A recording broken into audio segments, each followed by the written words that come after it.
titigil. Tataya lahat, hindi magtitipid. Gagawin ang dapat kong gawin.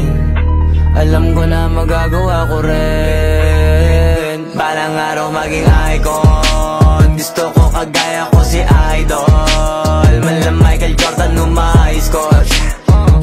Kilalang magaling pagdating sa ring. Balang araw maging icon. Gusto ko kagaya ko si Idol.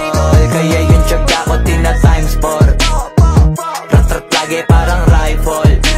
Huwag na huwag ka kakagat sa fake. Iwas ka sa foul. Huwag kang makampante, ingat sa galaw. Huwag puro atake, aralin dumipensa. Minsan din depende yan kung paano ka pumwersa. Minsan kailangan pabay ng pasensya.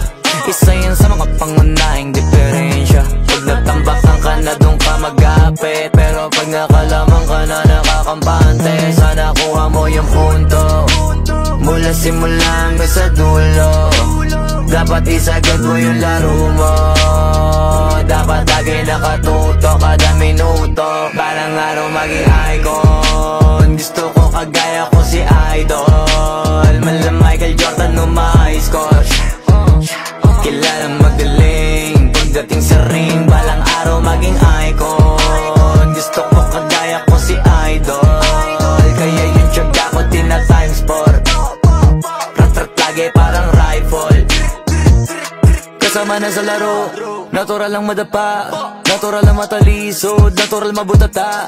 Di ka dapat natitinag, di ka dapat mauga, di ka dapat ang ihina, di nila pwede makita. Kung matalo manalo, hanapin kung saan ka mali, para malaman mo rin kung saan mo kailangan magbawi.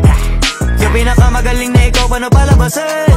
Dapat ay wala kang pagkakataon na palalabasin. Bawal malambot na binte, kailangan buuan dibdib. At sa sarili may believe, kasi may gustong marating. At patunayan sa marami kahit na paunti-unti na balang araw maging icon. Gusto ko kagaya